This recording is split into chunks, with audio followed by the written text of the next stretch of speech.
with the permission of Hashem, with the permission of the Balabait. May Hashem give you bracha v'atzlacha and b'riut k'nerazon, Madame, or the family.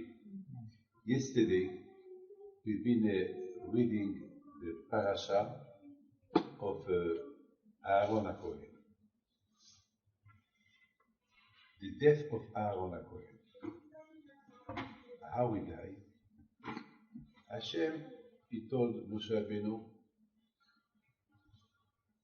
take Aaron and take his son Elazar, and Aaron will die in Berosh Ha'ar, the top of the mountain. It's near Jordan. Some of my friends have been there. They've been to the grave of Aaron HaKohen. So, and Aaron, he had a visit of Moshe Rabbeinu, his brother. He told him, you know, today, it's hard for me, he was crying. He told him, today, you're going to pass away. But I'm not allowed to tell the Bnei Israel. You have to follow me. And he went to the top of the mountain with Elazar, his son. So I had a question. Why Hashem he didn't take Aaron? Why nobody knew about it there? It was nobody knew, just Moshe Rabbeinu and Aaron. That's it. They went, the two of them. At the time, Hashem, Moshe Rabbeinu said to Aaron, lay down, take off your clothes, close your eyes, and then before his neshama went, Moshe Rabbeinu, he told Aaron, you are very lucky because you're going to see now your son Elazar being the Kohen Gadol. So he took the clothes of Aaron and he put them. So at the time Hashem, he took the neshama of Aaron HaKohen. Now Moshe and Elazar, they go down. The Jewish people, they don't see Aaron. Who is Aaron? Well, Aaron, he passed away. How can Aaron pass away? It's impossible. Aaron, he is the one who fighted the angels of death, the Malach HaMavet, when there was a pandemic among the Jews, and a lot of people passed away in the pandemic, and Moshe Rabbeinu told Aaron, go and stop the pandemic. Fight the angel of death. So he went, and he took the hand of the angel of death. He told him, you stop. He told him, I can't stop because Hashem told me to kill. So Aaron told him, Hashem told you to kill, but Moshe, my rabbi, told me to stop you. And if my rabbi told me to stop you, so I'm sure that Hashem told him. And then the angel of death, he would not listen to Aaron. So Aaron took his hand and he pushed him to Moshe Rabbeinu. When he saw Moshe Rabbeinu, he stopped. So now the Jews, the Bnei Israel, they said, how can the angel of death can take the neshama of Aaron? The angel of death is afraid of Aaron HaKohen. So something happened to him. What happened? So what happened that minute? That minute happened something. Hashem, he showed the Bnei Israel the body of Aaron HaKohen. When they saw the body of Aaron HaKohen, so the Bnei Israel knew that's it. That year, all the boys that they were born, they named them after Aaron HaKohen. 80,000, 80,000 Jews that they were born, they named them on the name of Aaron. And all Jews, they cried. Why? Because Aaron was Ohev Shalom, Ve'odev Shalom. Usually, when there is somebody who has a problem with his wife, with his, don't get involved.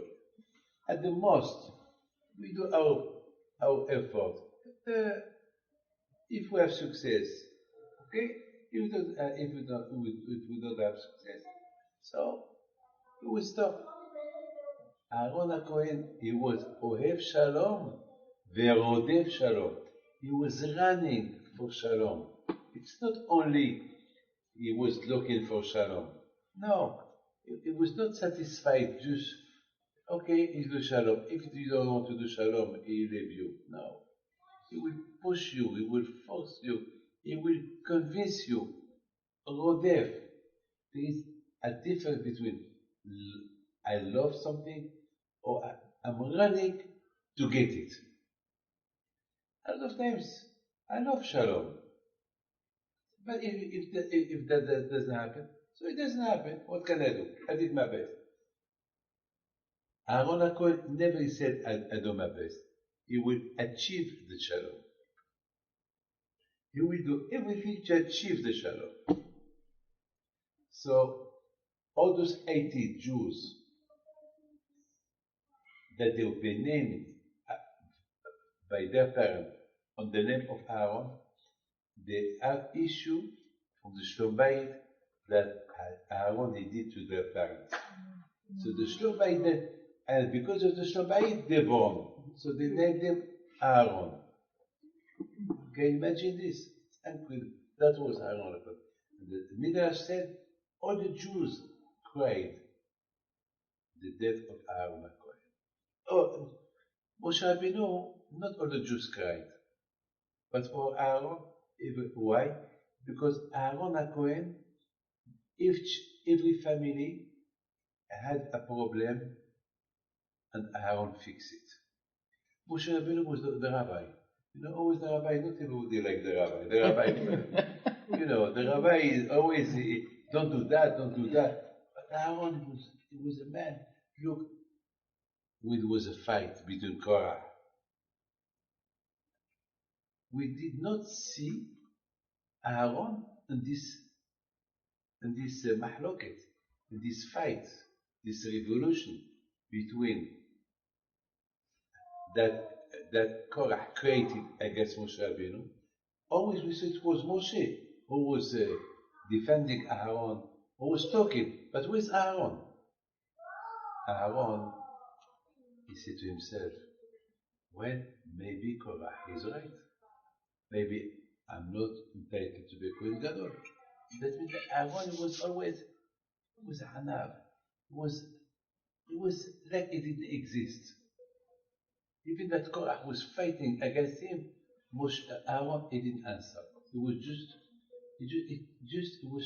he shot. He shot his mouth. He said to Korah, okay, Korah, if you want my place, take it. It's you want my God. But I have a problem. It's Hashem who named me to be Kohen Gadol. I can't help it. But I don't want to be Kohen Gadol. Maybe you're right. Maybe you. So listen to what Moshe said. Moshe said, tomorrow we'll know who's the one that Hashem chose. So if it's you, I'm happy to give you my Kohen Gadol clothes. Good. That was Aaron HaKohen. But I have a question. How can the Jews suspect it that like Moshe or Eleazar did something to Aaron? Okay, they all saw Moshe and Aaron and Eleazar going up. What happened up there, we don't know. Nobody knows what they you know why it was why they keep this secret? Because if Moshe Rabbeinu will tell them we're gonna go up because Aaron's gonna die, they will not let Aaron go up. Because he's supposed to die up there. Where a man should die, he will die where he should be. So Aaron is meant to die, that he will die on the top of the mountain. So the Jewish people, they will not let him go. but his time is come to die. The Gemara, the Shlomo Melech said, "En etza ve'en tivuna neged Hashem." When Hashem decides something, that happens. There is no. You can be, I don't know who you can be. If Hashem decides this, that's it. There's nothing can change. So my question is, I don't understand. How can the Jews suspect that something happened to Aaron? I mean, when they saw Moshe and Elazar coming down, and they asked him, "Who is Aaron?" When they told him he passed away, they didn't believe. Why not believe? So what? You think Aaron, Moshe, he killed Aaron? Or Moshe, why something happened? I mean, why did he not believe? This is something that I did not understand yesterday. I mean, Moshe Emet, Torah Emet. Moshe is the one, is Emet. He's a, the Gemara said that Hashem will talk from the thought of Moshe Rabbeinu. So I don't understand. I do not understand how the Israel is like they did not believe. They did not believe when Moshe said he passed away. Hashem took him, that's it. No, they couldn't. Until Hashem had to show them, here is the body of Aaron. He was flying.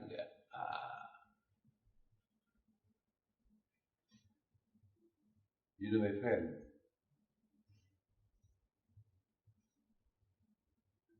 how much we learned from this parasha.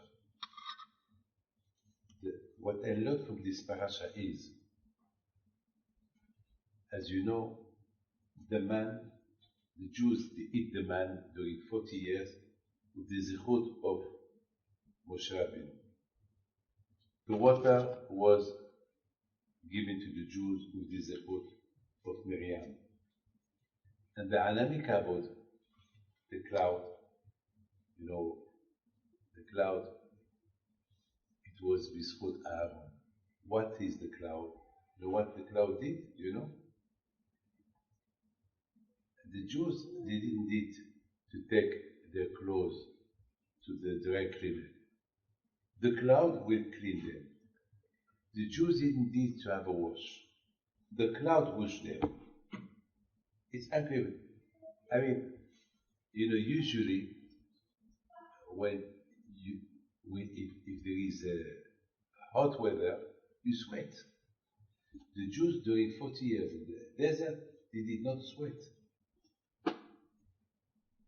They did not smell bad. Miracles. Their shoes were perfect. Their clothes were perfect. Everything was perfect.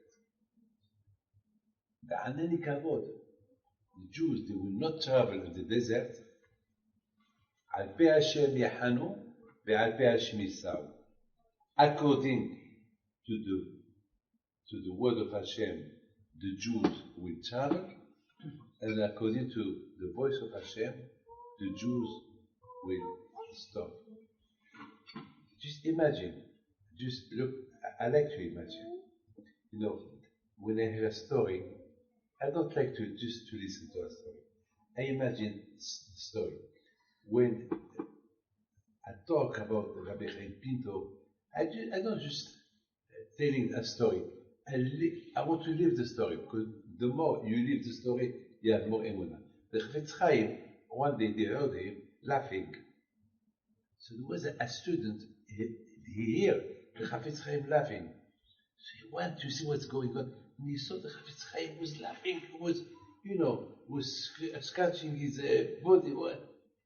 He said, Chafetz Chaim, something happened to him, maybe he lost his mind. So he knocked at the door. The Chafetz Chaim said, yes. Can I come in? Yes. Are you okay, Rabbi? Yes, Baruch Hashem. I heard you laughing, but there is nobody here. You've been laughing with whom? He said, well, I was laughing because I was leaving the 10 makot that Hashem gave to the Egyptians. And I would imagine, then play. And I saw how a lion was running after an Egyptian. And, it's a lot. I saw the makat kinim. You know to say kinim? Nice.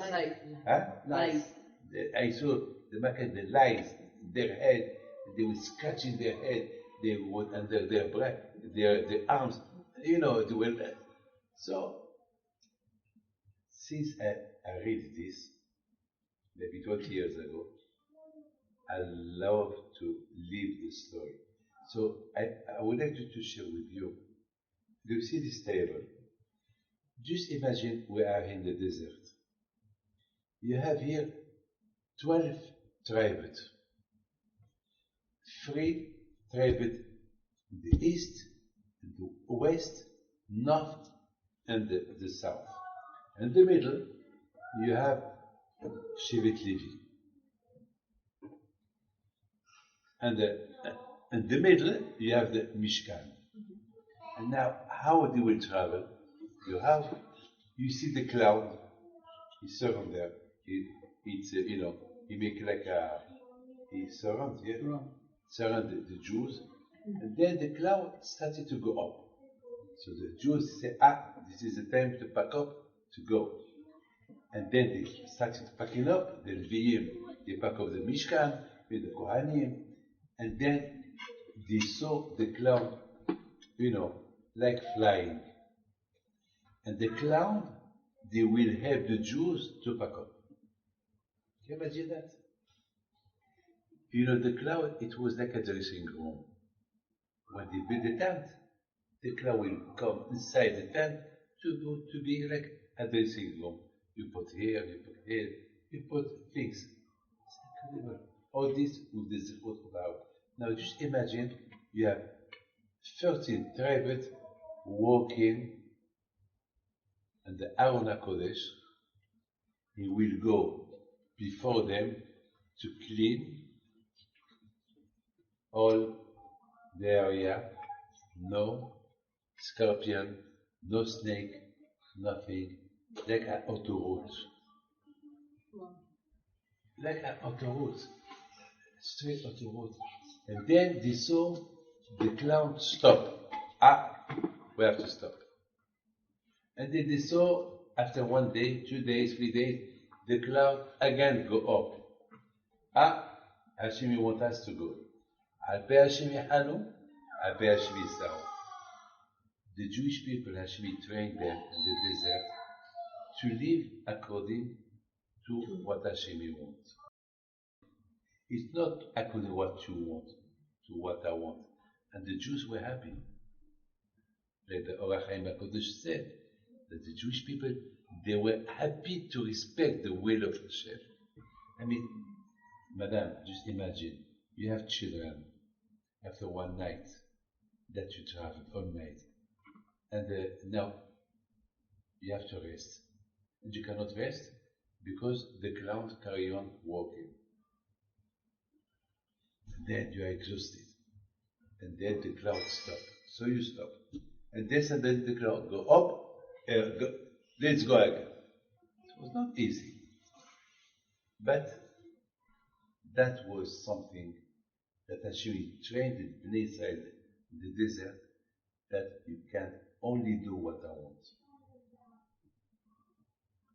Emunah HaKadosh Baruch Hu, not 99% of Emunah, they reached the 100% of Emunah. Can you imagine all the food that they eat? They will not evacuate the food. The food will remain in their body. It's impossible. You know why? They couldn't evacuate? Because the Mahane, the camp of the Jewish people, it was holy.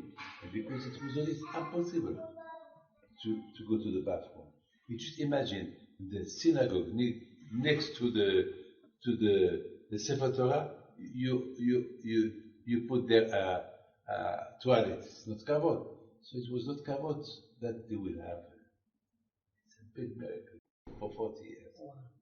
It's incredible.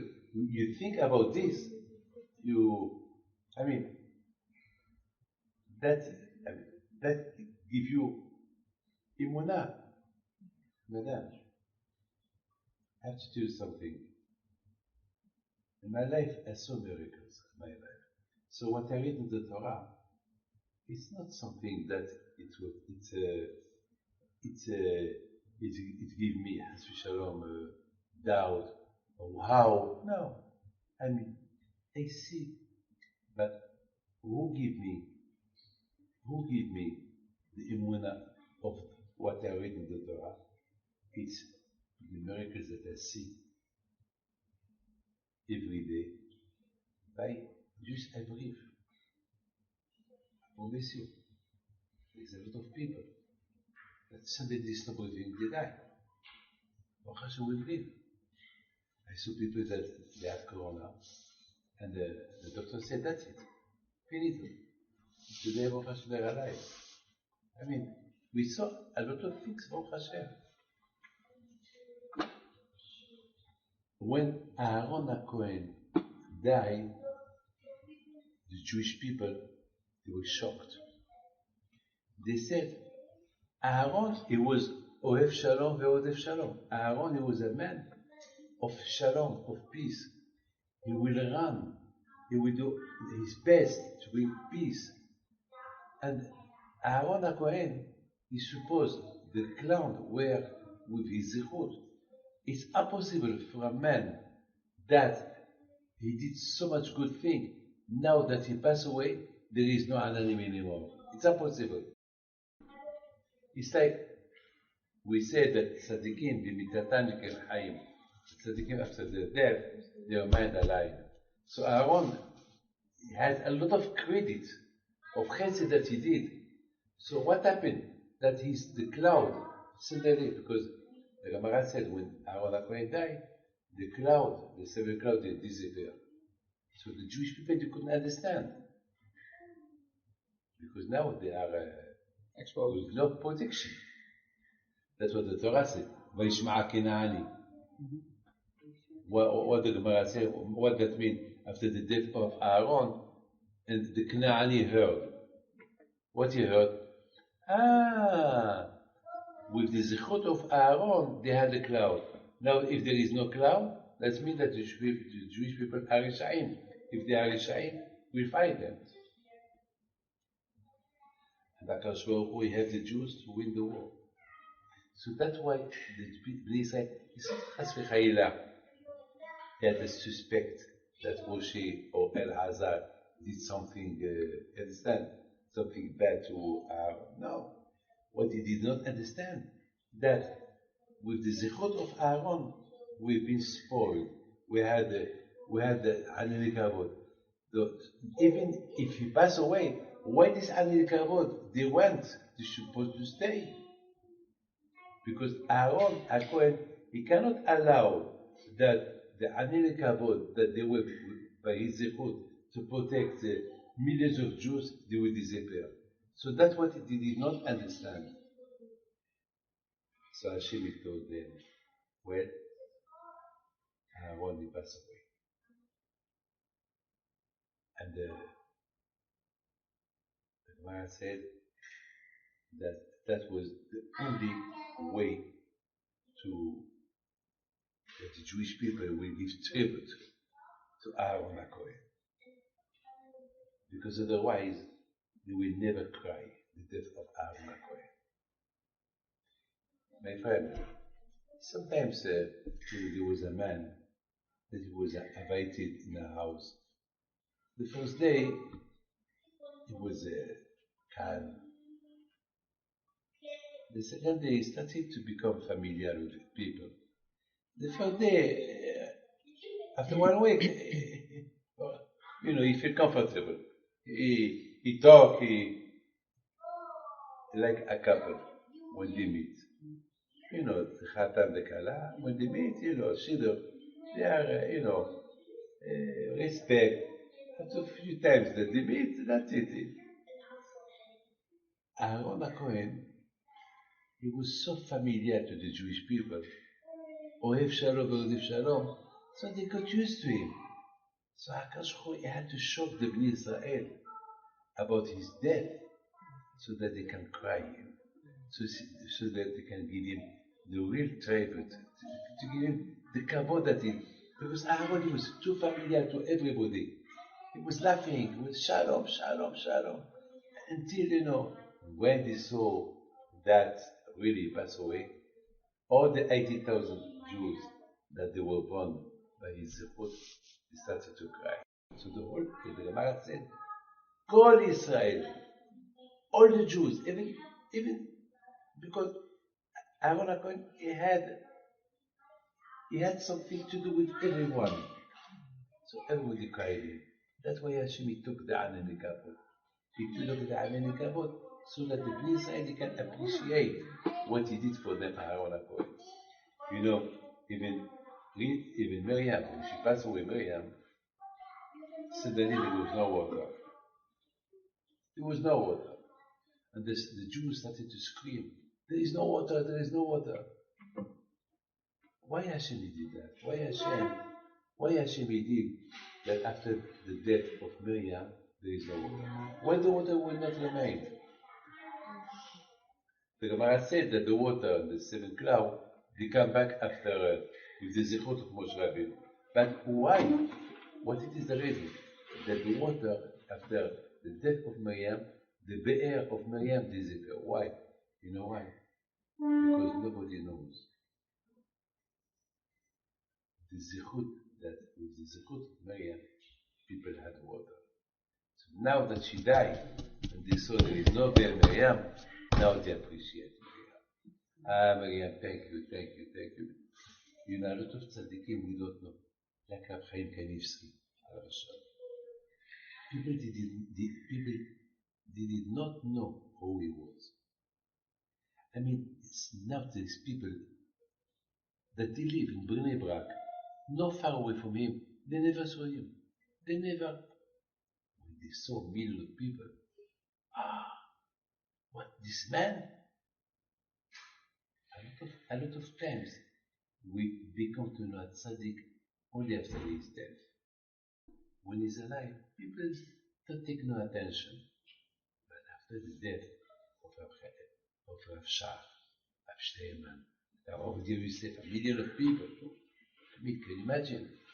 So then, that's why Hashem, he shocked the Bnei Israel with the death of Miriam, with the death of Aaron, that they will give them the right tribute, what they deserve, the kavod that they deserve.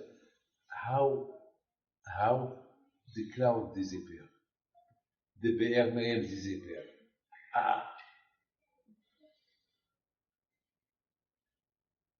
But the question of the Jews about Aaron, it was not Hashem Shalom.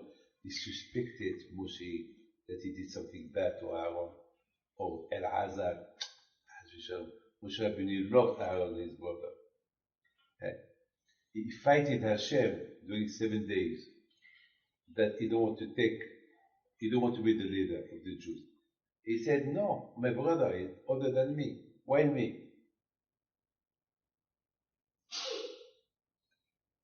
Of course, as with Khalila, never suspect Moshe Rabbeinu that he did something bad.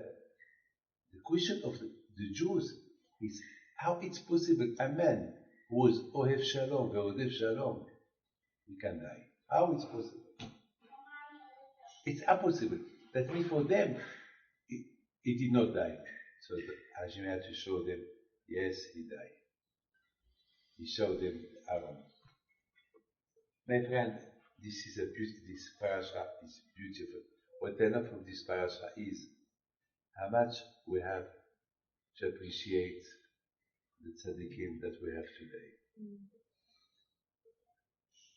I feel very bad about some tzaddikim that when they were alive, I did not pay too much attention to them until they passed away.